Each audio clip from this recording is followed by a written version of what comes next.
Assalamualaikum warahmatullahi wabarakatuh. Perkenalkan, nama saya Betty Nurul Anggraini dengan NIM 202111319 Prodi D3 Keperawatan. Di sini saya akan mempresentasikan sebuah materi pendidikan kewarganegaraan dengan judul Pancasila sebagai ideologi negara. Pengertiannya, ideologi berasal dari bahasa Yunani yang diambil dari dua kata, idea dan logos. Idea berarti ide, gagasan, buah pikir atau konsep. Sedangkan logos berarti hasil pemikiran. Jadi berdasarkan bahasa, ideologi adalah ilmu yang mencakup ilmu kajian asal mula, juga hakikat buah pikir atau gagasan. Ideologi juga disebut a system of ideas yang akan mengatur seluruh hasil pemikiran tentang kehidupan, lalu melengkapinya dengan berbagai sarana juga kebijakan serta strategi, di mana tujuan yang ingin dicapai disesuaikan dengan kenyataan nilai-nilai yang ada dalam filsafat yang menjadi sumbernya.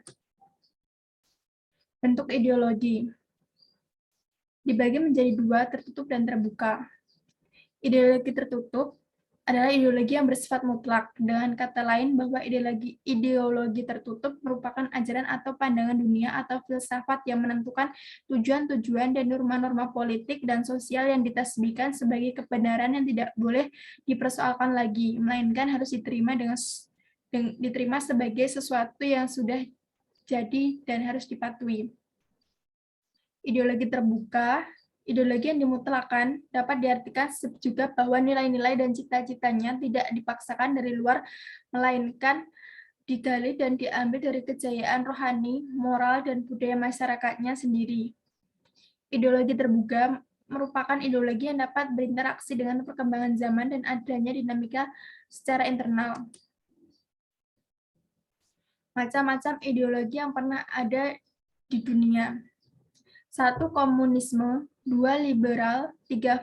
Fasisme, 4. Pancasila, 5. Agama. Komunisme. Ideologi komunisme adalah paham atau ideologi yang mengacu pada sistem sosial ekonomi didasarkan kepada kepemilikan komunal serta produksi barang, baik di lingkup pemerintahan atau kehidupan. Dalam bahasa Inggris, komunisme disebut komunisme. Dilansir dari Ensiklopedia Britannica, komunisme merupakan doktrin politik serta ekonomi yang bertujuan untuk menggantikan kepemilikan pribadi menjadi kepemilikan publik dengan kontrol komunal yang setidaknya mencakup alat produksi utama dan penggunaan sumber daya alam. Pencetus komunisme adalah Karl Marx, sehingga penganutnya sering disebut Marxisme, yang berarti penganut ajaran komunis. Negara yang menganut komunisme pertama kali adalah Uni Soviet, yang sekarang Rusia, dan beberapa negara lain seperti Cina dan Kuba. Ajaran ini pernah masuk di Indonesia dalam bentuk Partai Komunis Indonesia atau PKI. Komunisme dilarang karena tidak mengakui Tuhan, berarti komunis tidak mengenal agama, di mana agama mengajarkan mana yang baik dan mana yang buruk. Komunisme cenderung tidak menghargai hak asasi manusia, sehingga pembantaian, pengurungan, penyiksaan itu gampang sekali mereka lakukan, sedangkan Indonesia adalah negara yang beragama dan mengakui Tuhan. Sementara konsep Tuhanan tidak ada dalam paham komunisme. Sampai sekarang, paham ini masih dilarang keras sesuai dengan TAP MPRS nomor 25 tahun 1996. Liberal. Liberalisme atau liberal adalah sebuah ideologi, pandangan filsafat, dan tradisi politik yang didasarkan pada pemahaman bahwa kebebasan dan persamaan hak adalah nilai politik yang utama. Secara umum, liberalisme mencita-citakan suatu masyarakat yang bebas, dicirikan oleh kebebasan berpikir bagi para individu. Paham liberalisme menolak adanya pembatasan, khususnya dari pemerintah dan agama. Dalam masyarakat modern, liberalisme akan dapat tumbuh dalam sistem demokrasi. Hal ini dikarenakan keduanya sama-sama didasarkan pada kebebasan mayoritas. Banyak suatu negara yang tidak mematuhi peraturan tersebut. Pencetus liberalisme adalah John Locke dan Adam Smith. Ekonomi kapitalis dan menitikberatkan pada freedom atau kebebasan. Liberalisme dianut oleh Amerika dan beberapa negara Eropa. 4 pilar kebebasan oleh Roosevelt adalah kelaparan, ketakutan, berpendapat, bertuhan. Fasisme.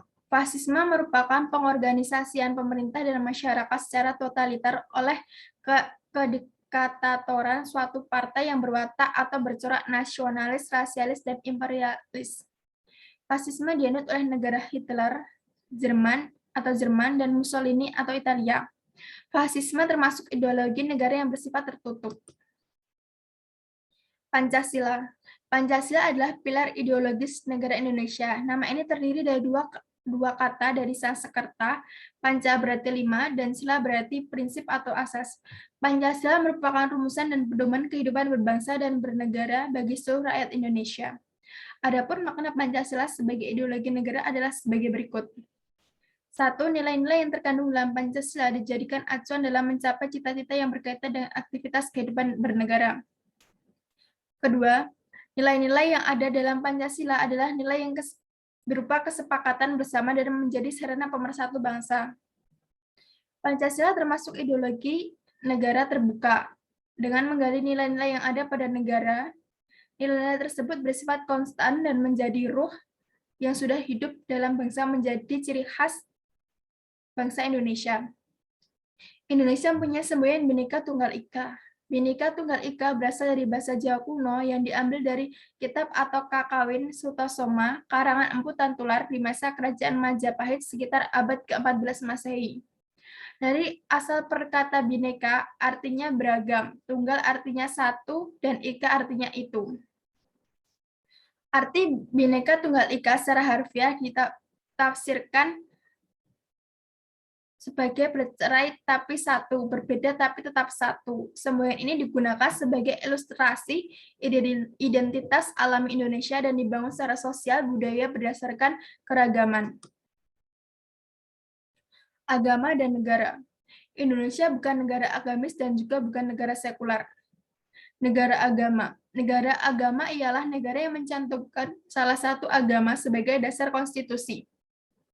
Sedangkan negara sekuler ialah negara yang sama sekali tidak melibatkan unsur agama dalam urusan negara.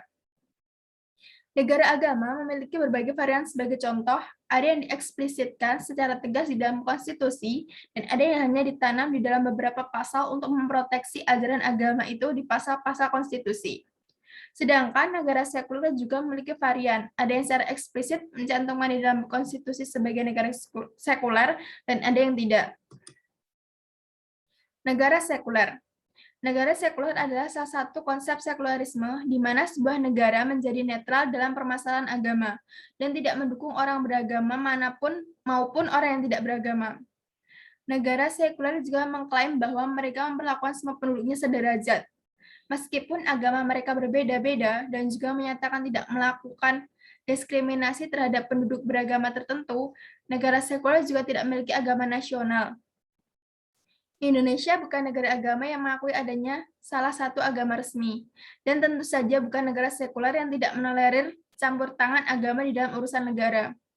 Indonesia adalah negara Pancasila di mana semua penganut agama bebas menjalankan ajaran agamanya masing-masing. Terima kasih. Apabila ada salah kata, saya mohon maaf yang sebesar-besarnya. Billahi taufiq wal hidayah. Wassalamualaikum warahmatullahi wabarakatuh.